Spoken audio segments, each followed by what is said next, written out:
बिस्मिल्लाहिर्रहमानिर्रहीम अस्सलाम वालेकुम। Welcome to food with Sana Ali kitchen में। आज मैं आपके साथ रेड वेलवेट केक की रेसिपी शेयर करूंगी। ट्रस्ट मी, बनाना बहुत ही आसान है। विदाउट बीटर, विदाउट अवन हम इसे तैयार करेंगे बहुत ईजी और क्विक मेथड से।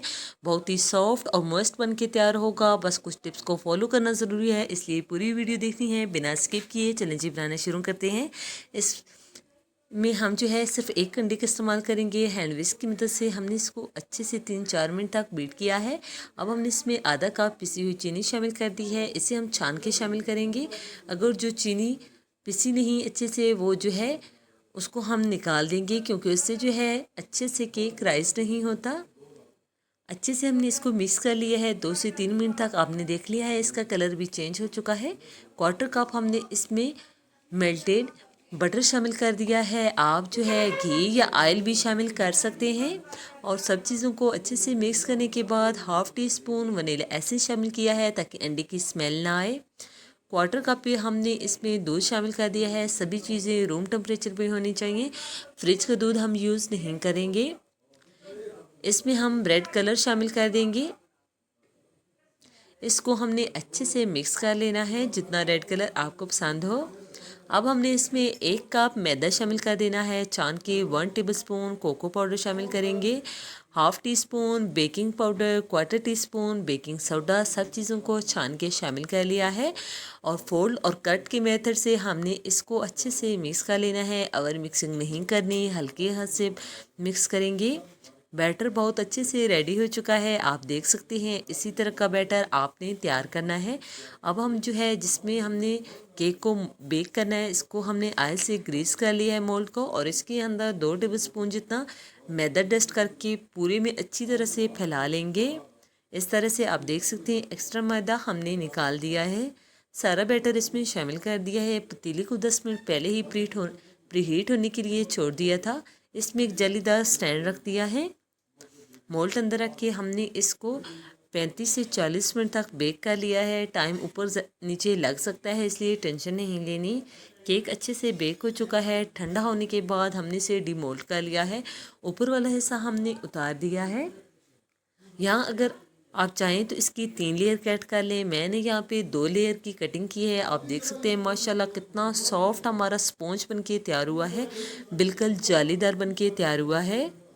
इस तरह से यहाँ पे हमने जो है 250 ग्राम क्रीम को विप कर लिया था अच्छे से, और एक पाइपिंग बैग में डाल लिया है। अच्छे से हमने इसे दूध से सोक कर लेना है। हमने आधा कप दूध लिया है और 2 टेबलस्पून कंडेंस्ड मिल्क शामिल करके हमने इसको अच्छे से मिक्स कर लिया था। सोक करने के बाद एक अच्छी सी लेयर जो है क्रीम की अप्लाई कर दी है। टेलर नाइफ की मदद से हमने इसको इक्वल कर लेना है। अब दूसरा जो है ऐसा था, दूसरी लेयर भी हमने लगा दी है। इसको हमने अच्छे से सोक कर लेना है। सोप आपने बहुत अच्छे से करना है, ताकि हमारा केक बहुत ही सॉफ्ट और मॉइस्ट बन के तैयार हो। एक अच्छी सी लेयर जो है क्रीम की दोबारा से अप्लाई कर लेंगे, और पैलेट नाइफ की मदद से हमने इसको इक्वल कर लेना है। साइड से भी हम क्रम कोटिंग कर लेंगे, ताकि सभी क्रम जो है इसके अंदर अच्छे से कवर हो जाए। एक अच्छी सी लेयर हमने दोबारा से अप्लाई कर ली है, और पैलेट नाइफ की मदद से हमने इसको अच्छे से सेट कर लेना है। इसकी आइसिंग करके हमने 10 मिनट तक इसको रेस्ट देनी है, ताकि ये अच्छे से सेट हो जाए।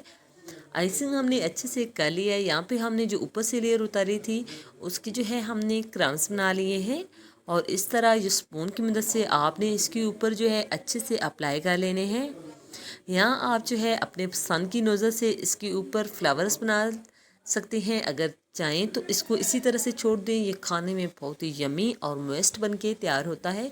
आपने 3 से 4 घंटे तक इसको ज़रूर ठंडा करना है, ताकि ये अच्छे से सेट हो जाए। अब इसके ऊपर भी जो है हमने ये क्रम्स डाल देने हैं, ताकि ये हमारा केक दिखने में भी बहुत ही अच्छा लग जाए। माशाल्लाह बहुत अच्छा हमारा केक रेडी हो चुका है। 3 से 4 घंटे तक हमने इसे ठंडा कर लिया है। अब मैं आपको कटिंग करके दिखाऊंगी ये कितना सॉफ्ट और मॉइस्ट है। आपको कटिंग से अंदाज़ा हो रहा होगा कि ये कितना सॉफ्ट बन के तैयार हुआ है। बेकरी से कई गुना बेहतरीन आप घर पे पतीले में ये केक बना के तैयार कर सकती हैं। इसलिए पूरी रेसिपी देख कर किया रहें बिना स्किप किए, और वीडियो देखने के बाद आपने इस रेसिपी को ज़रूर ट्राई करना है और फिर कमेंट करके अपनी कीमती राय का इज़हार भी ज़रूर करना है कि आपको ये रेसिपी कैसी लगी। माशाल्लाह आप देख सकते हैं बिल्कुल परफेक्ट इसकी लेयर जो हैं बनके तैयार हुई हैं। ओके जी, अपना ख्याल रखिएगा। इसी दौरान अगर चैनल पे नए हैं और अभी तक चैनल को सब्सक्राइब नहीं किया तो जल्दी से सब्सक्राइब कर दें, फैमिली और फ्रेंड्स के साथ शेयर कर दें और कमेंट करके अपनी कीमती राय का इज़हार ज़रूर करें कि आपको ये रेसिपी कैसी लगी। ओके जी, अपना ख्याल रखिएगा। फ़ी अमानिल्लाह, अल्लाह हाफ़िज़।